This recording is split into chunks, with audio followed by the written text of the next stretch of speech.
John Andrade of Old Bedford Village Development Corporation, and the president of the Minority Action Coalition has a new project. He's staging community conversations every month, gathering some verbal history about the South Central neighborhood.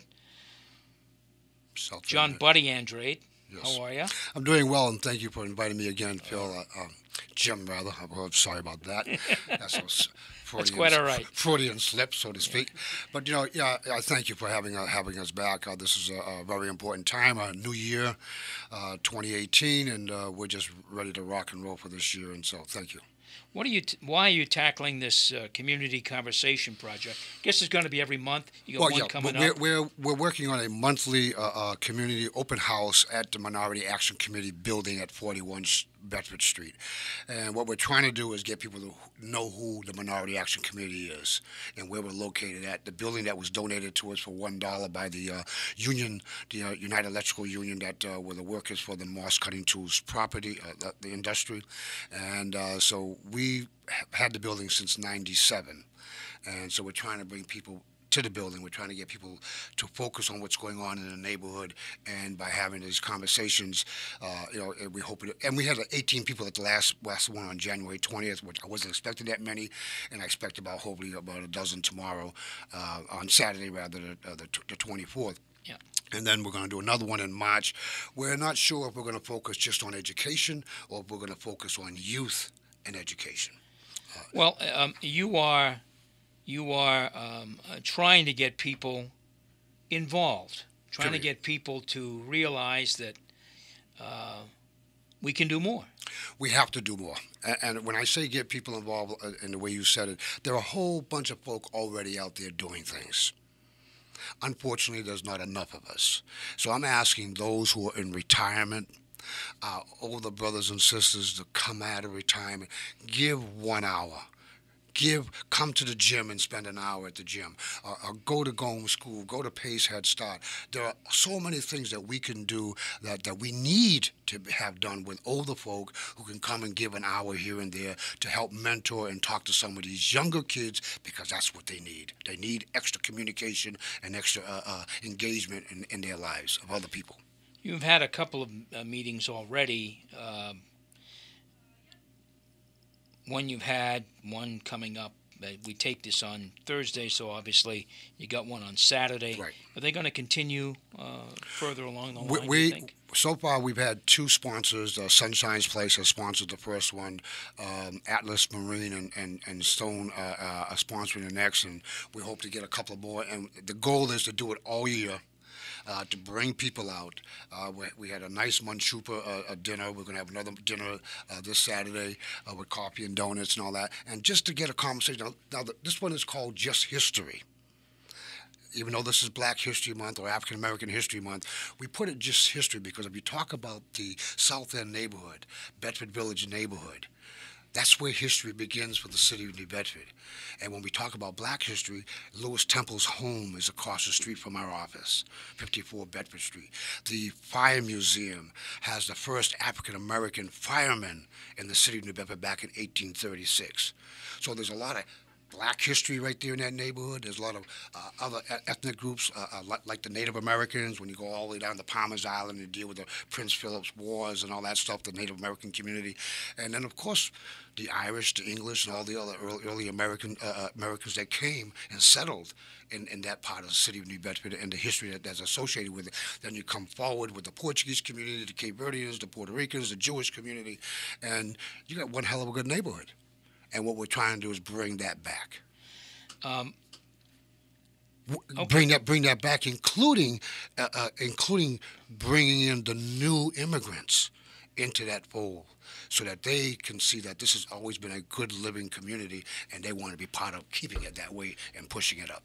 All right, so we should keep this history because it's obviously a key part of New Bedford's history. New Bedford's history. And how are we keeping it? Are we recording it? Are we writing it down? Are we there's a variety of things that are happening. If you go over to the Fire Museum, you'll see a living museum. You'll see the pictures on the wall. You'll see the apparatuses that are there, and the gentlemen that are there, Roy and his friends. wow, you learn so much about that neighborhood. You learn so much about New Bedford just talking about the fire museum. And then we have the oldest cemetery right there in the neighborhood near Route 18, near Gomes School. So there's so much history. You got St. John's Church. You got the St. James building there. There used to be a school, the St. James School. All of that stuff is so important to the growth of New Bedford. And what we're also trying to emphasize on that is getting our young people to know that history. You didn't mention Monty Park, but I think Monty Park has got a bad, it just has a bad reputation because of things that have happened in that neighborhood. But Monty Park, at one time, was a gathering place for a lot of folks. A lot of young people. A lot of wonderful people working with young people. Joseph P. Monty Playground is named after a World War I Cape Verdean hero, the first recipient of the Purple Heart back in 1936 or whatever it was. I forget the entire date.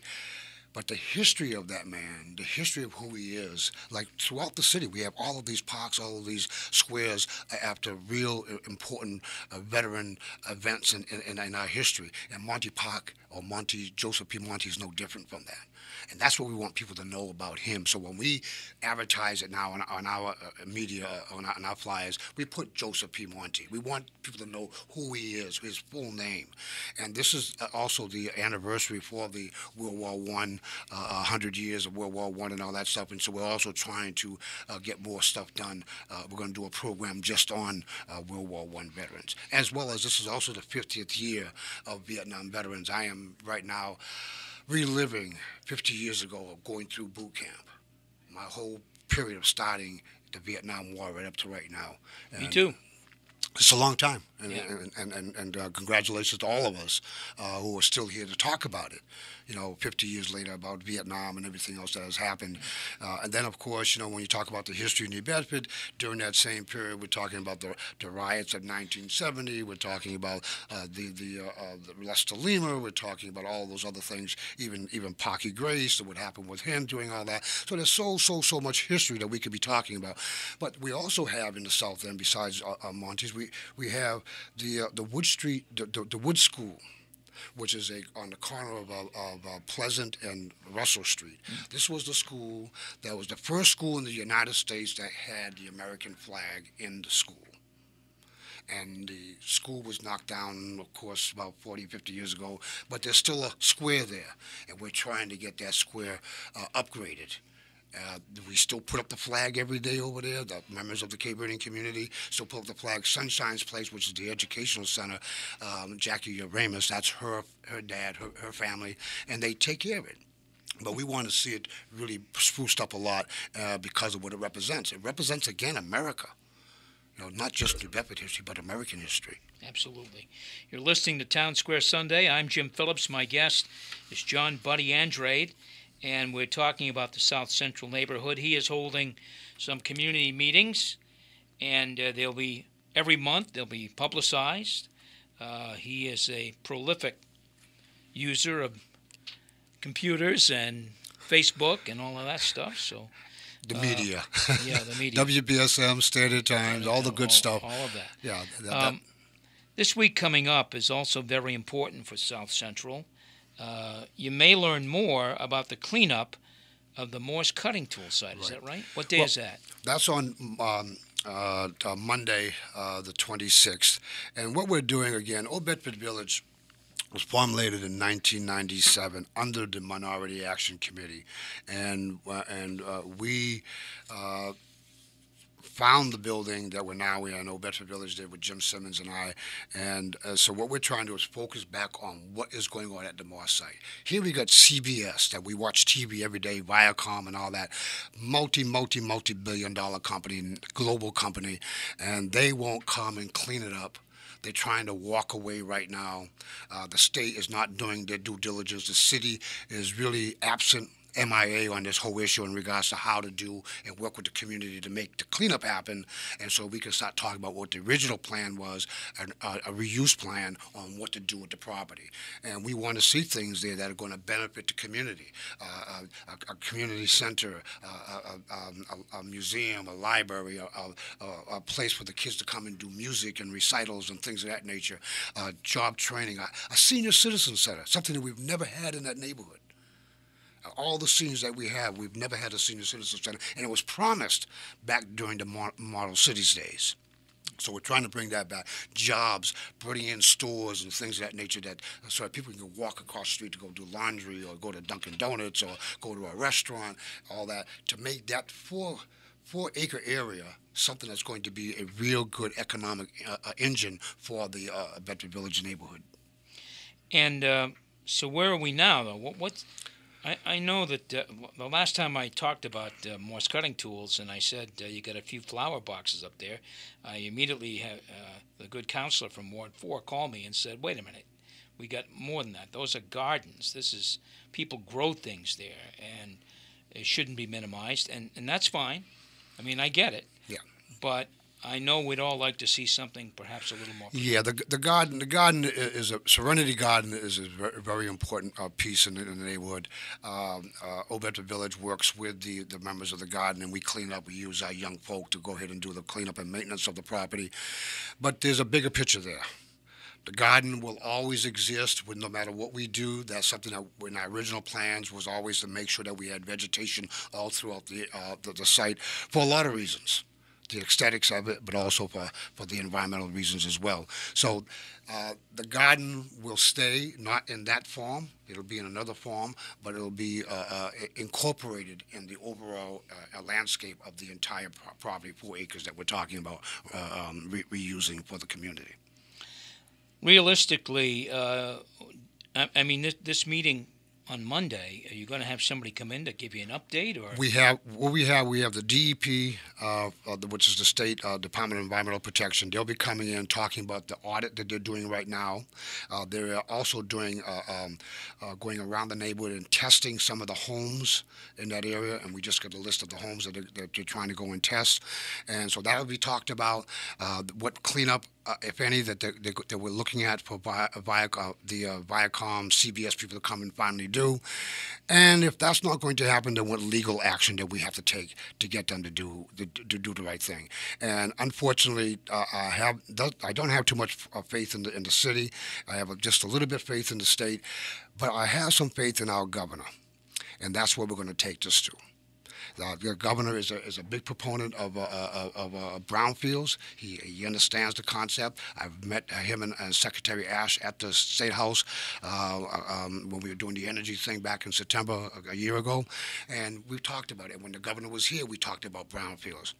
So it's getting the state to really come and look at the brownfield sites like they've done with the Goodyear site they just built over there, like they've done over there with the old Cove site, what they've done over there on Nash Road, other areas where they've done such good things with brownfield sites.